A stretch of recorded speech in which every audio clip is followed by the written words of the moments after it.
hay quienes ven la solución de este tema con las distribuidoras en privatizarlas. ¿Usted cree que el camino o la solución va por ahí? Mire, aquí hay una falsa percepción de que el tema de privatización resuelve. Esto es un problema de público-privado, un problema de gestión. Porque al final de cuentas, ¿quién gestiona las empresas? Son los hombres. Claro. O sea, el hombre. Y yo le voy a poner un ejemplo. Nosotros nos fuimos a una privatización de la distribuidora a partir del año 98, 99. Y en el 2003, cuando se produce la recompra de norte y de sur por parte del gobierno del presidente Hipólito Mejía, hasta ese momento la distribuidora tenía los mismos problemas que tienen hoy día, y contradictoriamente, y eso es algo que la gente, que muchos apologistas de la privatización no les gusta que uno diga. En el 2004, que fue el año en que Edesur fue administrada 7 meses y medio por César Sánchez, porque César Sánchez se nombró administrador de Edesur, además de administrador de CD. Sí. Él administró Edesur 7 meses y medio, o sea, hasta el 16 de agosto del 2020, perdón, del 2004. Del 2004, perdón. Y a partir de ahí, Rubén Bichara administró 4 meses y medio. Cuando se hicieron los estados auditados, los estados financieros auditados de Edesur por KPMG, o sea, una firma prestigiosa internacional de auditoría, ¿usted sabe lo que arrojó? Que el ejercicio fiscal de Edesur en el 2004, por primera vez en la historia, produjo un dividendo de 200 millones de pesos. Oye, eso.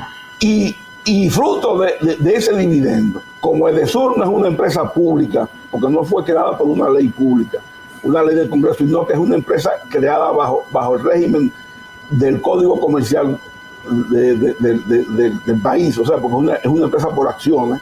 Sí. Y se establece que parte de los dividendos tiene que ser repartido entre los trabajadores. Pues a César Sánchez le dieron un bono en el año 2005, cuando se conocieron los resultados de la auditoría de KPMG, de 84 mil pesos. Y yo esto lo hago público porque César Sánchez hizo público ese cheque, y yo tengo copia de ese cheque. Entonces, la única vez en la historia, después de la capitalización, que una distribuidora ha dado beneficios fue precisamente en la gestión pública. Entonces, 7 meses de César Sánchez. 7 meses y medio de César Sánchez y 4 meses y medio de Rubén Bichara. De Rubén Bichara. O sea, y los números, yo tengo copia de la auditoría de un acta de asamblea del Consejo de Edesur donde están esas cifras.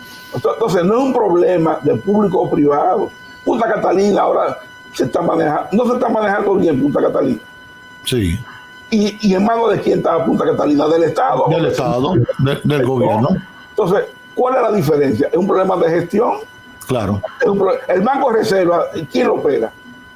Exacto. Es un banco del Estado. Es el banco por excelencia del Estado. Bueno, ¿y tiene mala gestión? No. No. Entonces, es un problema de gestión, lamentablemente, por múltiples razones. No ha habido buena gestión en la distribuidora. Y además porque no han habido las inversiones adecuadas, porque además de usted tener un equipo de contadores y de alambre para manejar la operatividad del día a día de la distribuidora y sus necesidades, que hay una avería, con fuego, etcétera, usted tiene que hacer inversiones para bajar esas pérdidas de un 40% a un 10%, a un 15%. Y para eso hay que gastar $2.000 millones, $1.500, $2.000 millones. Pero no es lo mismo usted gastar $1.500, $2.000 millones en 20 años que gastarlo en 3 años. Claro. Porque usted lo gasta en 20 años, va a diluir la inversión y no va a tener ningún efecto. Claro. Entonces, lamentablemente, en esta gestión, la inversión en proyectos y programas de reducción de pérdidas se ha caído dramáticamente.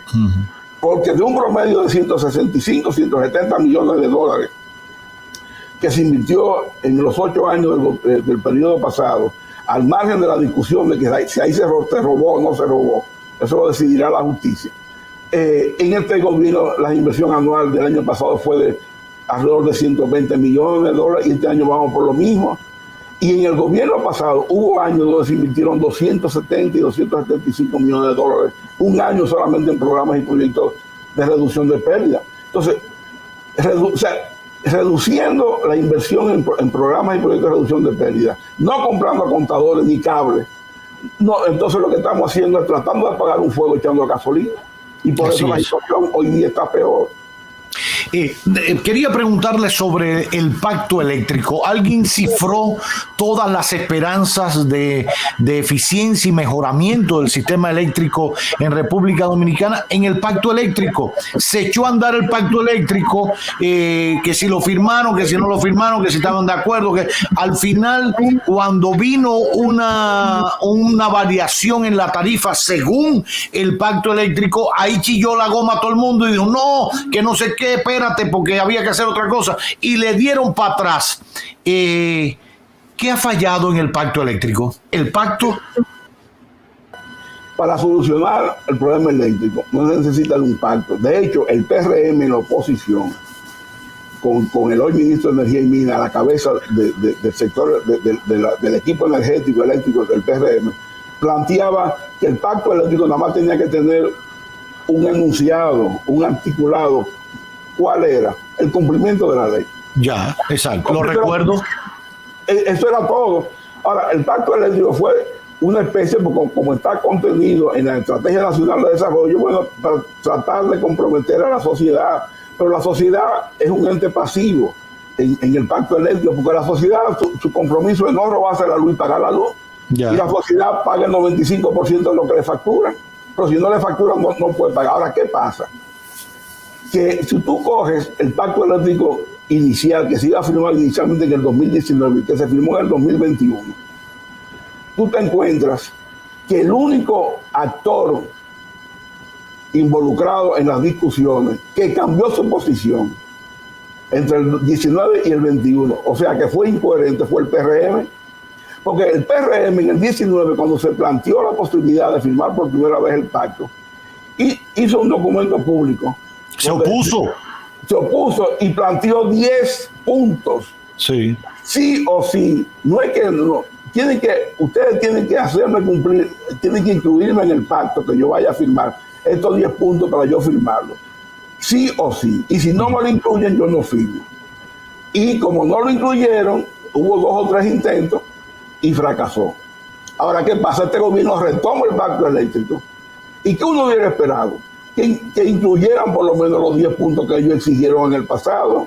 Claro. Pero no lo incluyeron, sino que firmaron y propusieron a esta sociedad el mismo pacto que había propuesto el gobierno pasado con punto y coma. No le cambiaron ni un acento, ni una coma, ni una falta de ortografía. Inclusive los cronogramas de ejecuciones que tiene para el tema de pérdida, de inversiones, etcétera, están desfasados al año 2019, que era cuando se iba a firmar originalmente.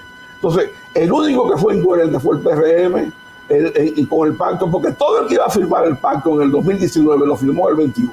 Y todo el que dijo que no lo firmaba en el 19 no lo firmó en el 21. Ahora, el PRM no lo firmó en el 19, pero lo firmó el 21, sin que se haya producido ningún cambio.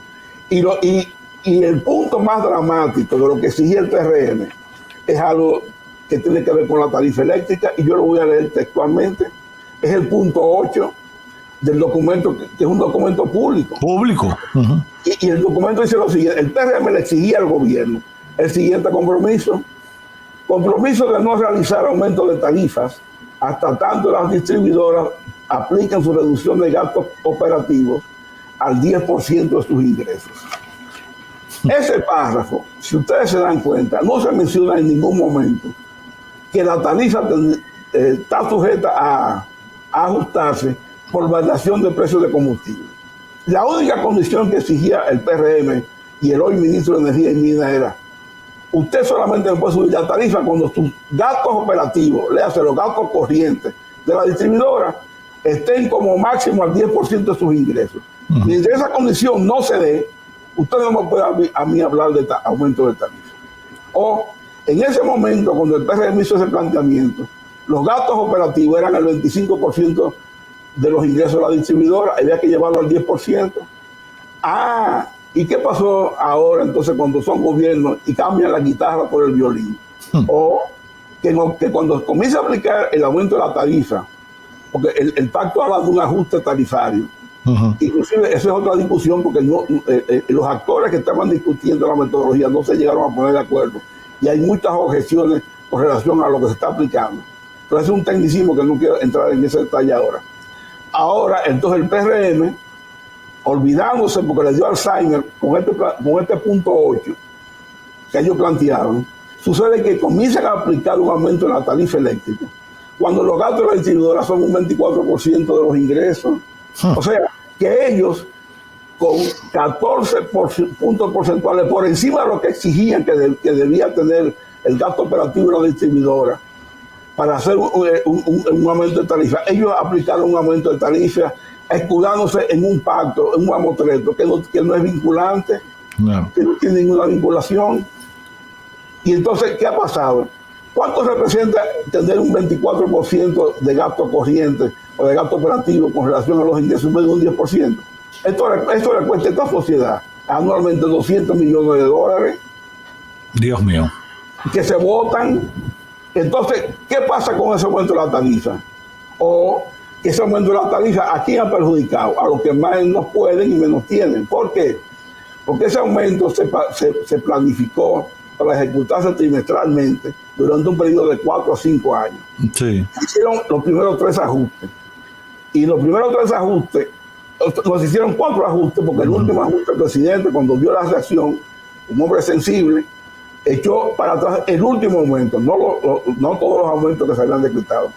Pero cuando usted tenía el último aumento, que fue de julio a septiembre, que fue el que explotó la bomba, sucede que los clientes que consumen al mes 200 kilovatios hora o menos, cuando usted comparaba su factura o su consumo, su tarifa, con relación a la tarifa que tenía en octubre del 2021, cuando no se había producido aumento, a usted le había subido la factura, la tarifa, un 50%, mientras que al que consume más de 700 kilos, que es una gente que, ¿verdad?, que tiene mucho más recursos económicos y vive más holgadamente, solamente le debe aumentar un 15 o un 20%.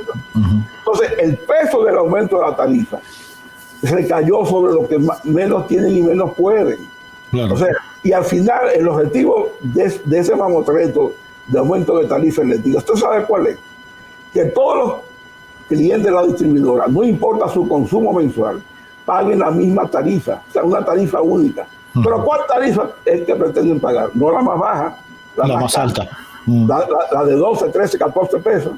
Eso equivale a que el impuesto sobre la renta todos paguemos la misma tasa contributiva. Y tú sabes, y la audiencia sabe, que en la renta, mientras más se gana, el porcentaje que se paga es mayor. Es mayor.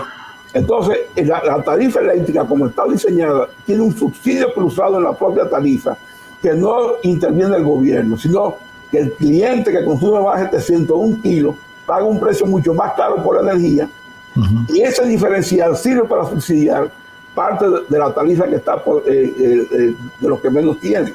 Entonces, de cliente a cliente hay un subsidio, ahí no interviene el gobierno. Y se les quiso vender a esta sociedad que este ajuste tarifario era para eliminar el subsidio, pero no se dijo cuál subsidio. Lo que tiene que eliminar es el subsidio cruzado de la distribuidora. Y al final, todo el mundo pagar una sola tarifa, la más cara, que le va a producir a la distribuidora un margen de intermediación 2 veces, óigase bien, 2 veces de lo que debería ser una distribuidora eficiente. Porque una distribuidora eficiente tiene que operar con un margen de intermediación que se conoce como valor agregado de distribución, que oscila entre 4 y 5 centavos de dólar por kilovatio hora. El valor exacto lo determina un estudio de tarifa técnica. Y el ajuste que se está haciendo y que se detuvo felizmente, y nada más se aplicó aumento de tarifa hasta abril, junio de este año, el objetivo es que ese margen de intermediación sea de 10 centavos, con el objetivo de que seamos los clientes que financiemos la ineficiencia de los distribuidores y la posibilidad de que se puedan recuperar.